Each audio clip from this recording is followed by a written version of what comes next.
Hello students, welcome to my channel study with hello Suman. तो ये आपका पार्ट 4 है। एग्जाम्पल आपका एक्सरसाइज प्रश्नावली जो है 9.2 का। ठीक है, टोटल इसमें 14 क्वेश्चन है, तो इसलिए आपका पार्ट बाय पार्ट बनता जा रहा है। तो आई होप कि ये आपका लास्ट पार्ट होगा जिसमें हम लोग 4 क्वेश्चन को कवर करेंगे। तो फटाफट से इस वीडियो को स्टार्ट करते हैं। ठीक है, तो आप लोग अगर पहली बार आए हैं इस चैनल पर तो सब्सक्राइब जरूर करिए इस चैनल को, और वीडियो स्टार्ट होने से पहले इस वीडियो को लाइक करना मत भूलिए। चलिए अब देखते हैं हम लोग 10 नंबर क्वेश्चन। एग्जाम्पल 10 में क्या बोला जा रहा है, बहुत ध्यान से समझिएगा, बहुत ही मजेदार क्वेश्चन है। यदि एक आयरन जो है 360 रुपए में बेचा गया, एक आयरन को हम लोगों ने बेचा कितना में, 360 रुपए में बेचा, तो 10% का क्या होता है, हानि होता है। अब देखिए क्वेश्चन को किस प्रकार से वो फ्रेमिंग कर रहा है, किस प्रकार से आपके सामने रख रहा है। आपने कुछ होगा सामान बेचा है जिसमें आपने उसको बेच दिया 360 रुपए में, और जिससे आपको 10% का हानि होता है, लेकिन आपने कितना में खरीदा वो तो बता ही नहीं गया।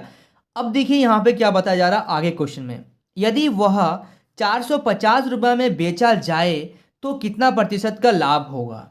अब देखिए क्वेश्चन को किस प्रकार से फ्रेमिंग करा। सबसे पहले आपके आपके सामने बोला जा रहा है कि एक सामान है जिसको आपने 360 रुपए में बेच दिया, तो आपको 10% का क्या हो गया, हानि हो गया, नुकसान हो गया। अब इसी सामान को अगर आप 450 रुपया में बेचेंगे तो आपको कितना प्रतिशत का लाभ होगा, और कितना में हमने खरीदा वो हम लोगों को पता ही नहीं है। तो यही चीज क्वेश्चन में दिया गया है। तो बहुत मजेदार क्वेश्चन है। ठीक है, अब देखिए इसको कैसे हम लोग सॉल्व करेंगे, कैसे हम लोग बता पाएंगे इस क्वेश्चन से। तो देखिए सबसे पहले इसको स्टार्ट कैसे करेंगे, देखिए यहाँ पे। तो सबसे पहले जो जो चीज़ आपको बताया गया है उस चीज़ को हम लोग यहाँ पे कुछ मानना पड़ेगा हम लोगों को यहाँ से।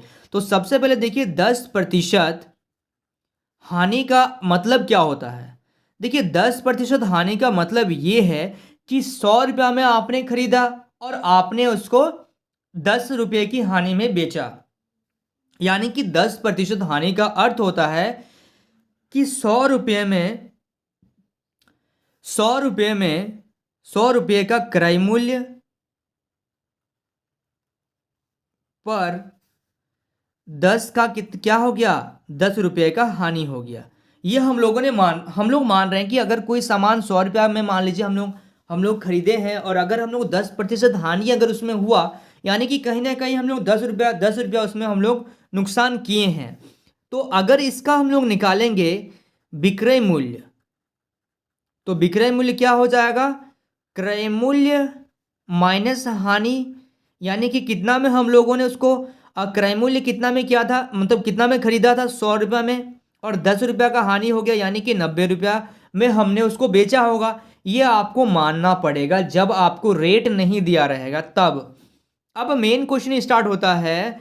तो इसी प्रकार से अगर विक्रय मूल्य अगर हम लोग बेचे हैं उसको 90 रुपया में, जबकि जबकि क्रय मूल्य क्या था उसका, क्रय मूल्य था आपका 100 रुपया। जब क्रय मूल्य 100 था, खरीदे थे 100 में, लेकिन बेचे हम लोग 90 रुपया में, इसीलिए विक्रय मूल्य, जब विक्रय मूल्य हम लोगों का कितना हो जाएगा, 1 रुपया हो जाएगा, तो क्रय मूल्य क्या होगा।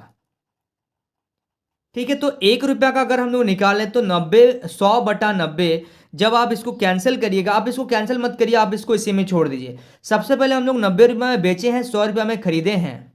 ठीक है, तो 90 रुपये में जब बेच रहे हैं, जब 90 रुपये में कब बेच रहे हैं, जब हम लोग 100 रुपया में खरीद रहे हैं। अगर हम लोग 1 रुपया में बेचेंगे तब कितना रुपया में खरीदेंगे, 100/90 रुपया में खरीदा हुआ है।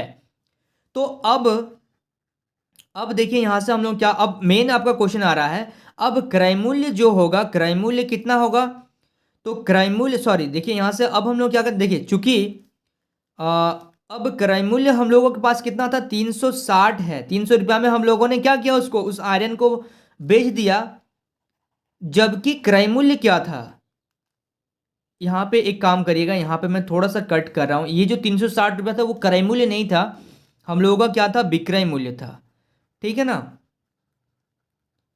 विक्रय मूल्य जब 360 था, जबकि क्रय मूल्य हम लोगों ने क्या, कितना में क्रय मूल्य क्या था, कितना में खरीदा था, तो वो तो पता नहीं है। तो 100/90 इंटू 360, तो जब आप इसको सॉल्व करिएगा 9 चौके 36, यानी कि आपके सामने आ गया 400।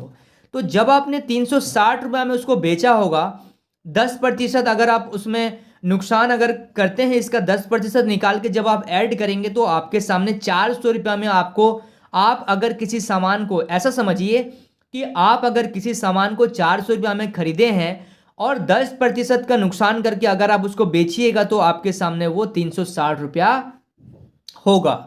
ठीक है ना, 360 रुपया में आप उसको बेच दीजिएगा। ठीक है ना, यानी कि विक्रय मूल्य, अगर आप इसमें 10% का नुकसान कर रहे हैं तो आपके सामने जो विक्रय मूल्य होगा वो 360 रुपया होगा।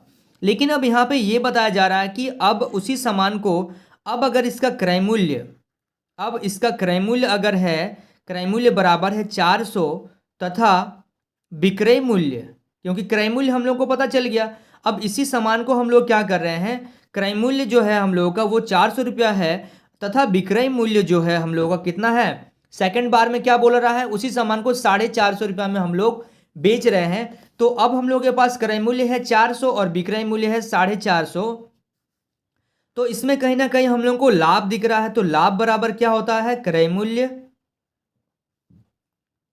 माइनस विक्रय मूल्य, सॉरी, लाभ बराबर होता है विक्रय मूल्य माइनस क्रय मूल्य। तो आप जब देख रहे हैं कि किसी सामान को आप खरीद रहे हैं 400 रुपया में और बेच रहे हैं 450 रुपया में, तो आपका लाभ हो रहा है, यानी कि लाभ बराबर हो जाएगा विक्रय मूल्य माइनस क्रय मूल्य। तो आपने कितना में बेचा, 450 रुपया में, कितना में खरीदा, 400 रुपया में, यानी कि 50 रुपया का आपको क्या होता है यहाँ पे, लाभ होता है। अब हम लोग यहाँ से क्या निकाल लेंगे, लाभ प्रतिशत निकालेंगे, यानी कि लाभ प्रतिशत बराबर लाभ गुना 100 बटा क्रय मूल्य। देखिए कितना बढ़िया क्वेश्चन दिया गया था, थोड़ा सा कहीं ना कहीं यहाँ पे आपको प्रैक्टिस लगेगा, थोड़ा सा क्वेश्चन को घुमाया गया है। तो लाभ गुना 100 बटा क्रय मूल्य, क्रय मूल्य कितना था हम लोग का, 400 रुपया, तो ये इससे कैंसिल हो गया। और यहाँ पे 50/4 यानी कि आपका आ जाएगा 25/2 जब आप इसको काटिएगा तो, ठीक है ना। और इसका प्रतिशत निकाल लीजिए 12.5%, यानी कि 12.1/2% आपको यहाँ पे क्या हो गया, लाभ हो गया। ठीक है, एक बार ध्यान से पहले आप समझ लीजिए इस क्वेश्चन को, फिर नोट करिएगा तो आपको मजा आएगा। क्लियर है, चलिए so students please note down this question. देखिए एग्जाम्पल 11 को देखिएगा ध्यान से। 50 वस्तुओं का क्रय मूल्य 40 वस्तुओं के विक्रय मूल्य के बराबर है, यानी कि 50 वस्तुओं का क्रय मूल्य, 50 वस्तुओं को जब हम लोग खरीद रहे हैं वो क्या है, बराबर है 40 वस्तुओं के विक्रय मूल्य के बराबर है। तो प्रतिशत लाभ अथवा प्रतिशत हानि आपको यहां से क्या करना है, ज्ञात करना है। देखिए यहाँ पे यानी कि आपको यहाँ पे क्या करना पड़ेगा, क्वेश्चन में कुछ भी नहीं बताया जा रहा है, आपको बस इतना बताया जा रहा है कि आप अगर 50 वस्तु को खरीद रहे हैं, यानी कि क्रय मूल्य क्रय कर रहे हैं, यानी कि खरीद रहे हैं, तो वो 40 वस्तु के बेचने के बराबर होता है। तो आपको इसमें से प्रतिशत लाभ प्रतिशत या फिर आपको हानि प्रतिशत बताना है। तो सबसे पहले इस क्वेश्चन में क्या करिएगा, 50 तथा 40 का लॉसो निकालना पड़ेगा। तो 50 और 40 का जब आप लॉसो निकालिएगा, यानी कि जब आप एलसीएम लीजिएगा तो आपके सामने आ जाएगा 200। अब यहाँ से एक चीज़ मेरे को बताइए, तो जब 200 आ रहा है तो माना कि 50 वस्तुओं का क्रय मूल्य बराबर, अब यहाँ पे 50 वस्तुओं को जब हम लोग खरीदेंगे तो यहाँ पे अब क्या करना पड़ेगा, आपको मानना पड़ेगा, माना कि 50 वस्तुओं का क्रय मूल्य बराबर कितना है, यह आपको खुद से मानना पड़ेगा 100 रुपया है। ठीक है, देखिए क्वेश्चन को देखिएगा ध्यान से, चूंकि एक वस्तु का क्रय मूल्य अगर हम लोगों को निकालना पड़ेगा कि कितना में खरीदेंगे, तो 100/50, यानी कि एक वस्तु का जो मूल्य आएगा, खरीदने का जो मूल्य आएगा वो कितना आ जाएगा, 2 रुपया आएगा। ठीक है ना। तो इसी तरीके से जब हम लोग 200 सामान खरीदेंगे, यानी कि 200 चीज़ों को खरीदेंगे, तो वो कितना के बराबर होगा, यानी कि 200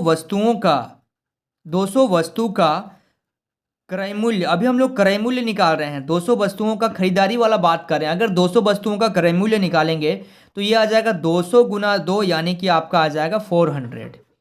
ठीक है, 400 रुपये आपके सामने आएगा। अब देखिए प्रश्न के अनुसार, प्रश्न से अगर हम लोग यहाँ पे बात करें तो यहाँ पे हम लोग का खरीदने का सामान सब आ गया। अब हम लोग यहाँ पे क्या कर रहे हैं, 40 वस्तुओं का विक्रय मूल्य, अब हम लोग बेच रहे हैं, यहाँ पे 40 वस्तुओं का विक्रय मूल्य जो होगा वो 50 वस्तुओं के क्रय मूल्य के बराबर है, 50 वस्तुओं के क्रय मूल्य के बराबर है। यानी कि 50 वस्तुओं का जो क्रय मूल्य है वो किसके बराबर है, यानी कि 100 रुपये के बराबर है। क्योंकि यहाँ पे 50 वस्तुओं का क्रय मूल्य कितना था, 100 रुपया था, तो जो भी ये भी इसके बराबर है, ये जब इसके बराबर है और ये इसके बराबर है तो ये भी इसके बराबर होगा। ठीक है, यानी कि हम लोग यहाँ से क्या बोलेंगे, यहाँ से ये बोलेंगे कि 40 वस्तु का विक्रय मूल्य जो होगा, विक्रय मूल्य बराबर कितना हो जाएगा, 100 रुपया हो जाएगा। यानी कि अगर यहां से हम लोग एक वस्तु का विक्रय मूल्य निकालेंगे तो वो आ जाएगा हम लोग का 100/40। ठीक है, एक वस्तु का 100/40, यानी कि अगर हम लोग 200 वस्तुओं का 200 वस्तु तो अगर हम लोग 200 वस्तुओं का विक्रय मूल्य अगर यहाँ पे निकालेंगे, 200 वस्तुओं का विक्रय मूल्य अगर निकालेंगे तो क्या हो जाएगा, 100/40 गुना 200। तो ये ये 0 से 0 कैंसिल है ना। अब यहाँ पे 4 एकम 4, 4 पचे 20, यानी कि आपका विक्रय मूल्य आ गया 500 रुपया।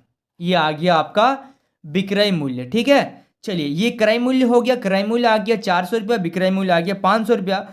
तो कहीं ना कहीं हम लोग को क्या हो रहा है, लाभ हो रहा है, लाभ हो रहा है।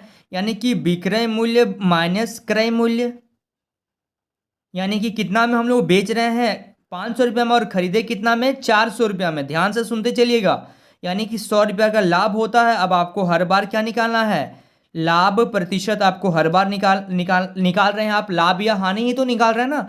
तो लाभ प्रतिशत क्या हो जाएगा, लाभ गुना 100 बटा कितना, क्रय मूल्य। यानी कि लाभ जो होगा आपका कितना हो गया, 100 इंटू 100 बटा क्रय मूल्य कितना में था, 400 रुपये में था। ठीक है, देखिए यहाँ से ध्यान से, तो ये 2 जीरो से 2 जीरो कैंसिल, और यहाँ पे 4 एकम 4, 4 ये 25 का पहाड़ा में 100 आ जाएगा। यानी कि यहाँ पे आ गया आपका 25% का हम लोगों को क्या हो गया, लाभ हो गया। चलिए, so students please note down this question.